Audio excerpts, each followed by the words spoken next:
Assalamualaikum warahmatullahi wabarakatuh. Perkenalkan, kami dari kelompok 11 akan menjelaskan mengenai cara pembuatan suspensi kaulin.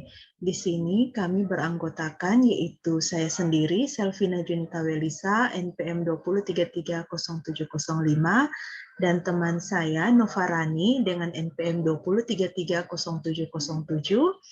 Claricia Pramirusanti dengan NPM 20330714 dan Widya Gusti Pradini dengan NPM 20330715.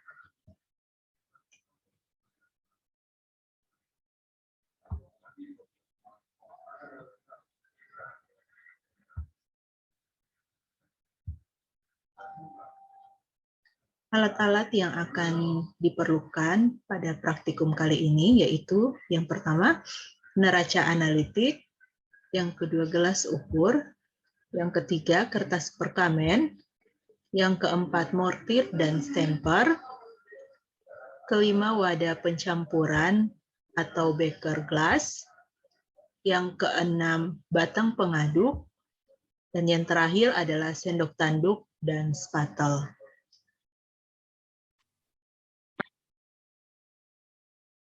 Selanjutnya dengan saya Nova Rani, NIM 20330707 akan menjelaskan bahan-bahan yang digunakan dalam pembuatan suspensi kaolin. Bahan-bahan tersebut adalah kaolin 13,8 gram yang digunakan atau berfungsi sebagai zat aktif dalam pembuatan suspensi kaolin. Kaolin yang digunakan sejumlah 13,8 gram. Berikutnya, pektin sejumlah 1,35 gram berfungsi sebagai zat aktif anti diare. CMCNA sejumlah 3 gram berfungsi sebagai suspending agent. Asam sitran sejumlah 6 gram berfungsi sebagai pendapar.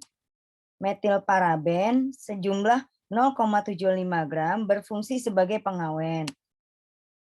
Sirupus simplex sejumlah 10 ml berfungsi sebagai pemanis. Sorbitol sejumlah 30 ml berfungsi sebagai pemanis atau cap locking. Dan yang terakhir, Aquades secukupnya berfungsi sebagai pembawa.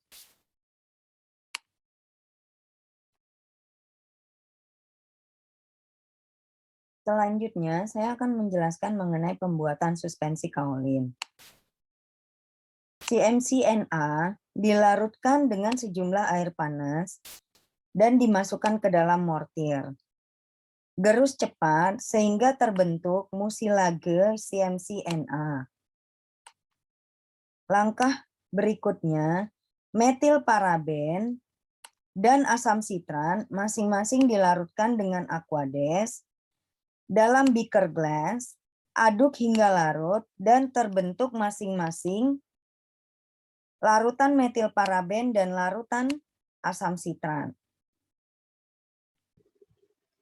Selanjutnya yaitu bahan aktifnya yaitu kaolin ditambahkan dengan pektin.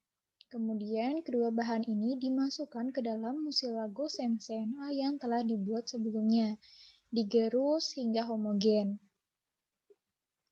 Selanjutnya, larutan metilparaben, larutan asam sitrat, sirupus simplex yang telah ditimbang, dan sorbitol yang telah ditimbang, keempat cairan ini dimasukkan ke dalam musilagos MCNA-nya, dimasukkan satu persatu dan sedikit demi sedikit. Kemudian setelah keempatnya dimasukkan ke dalam musilago, diaduk hingga homogen. Setelah tercampur merata, campurannya dimasukkan ke dalam wadah campuran, di mana wadah campuran di sini digunakan adalah beker glass. Setelah dimasukkan ke dalam beker glass, jangan lupa ditambahkan vanilin sebagai perasanya. Kemudian diaduk hingga homogen. Baiklah, selanjutnya yaitu wadah yang telah berisi campuran bahan, yaitu biasanya di sini dipakai beker gelas, diisikan bahan obat campuran dengan vanilin, lalu ditambahkan Aquades hingga 300 ml, lalu diaduk hingga homogen. Setelah dia homogen, masukkan sediaan tersebut ke dalam botol 100 ml. Baiklah, sekian presentasi dari kelompok kami. Apabila ada kekurangan, kami mohon maaf. Wassalamualaikum warahmatullahi wabarakatuh.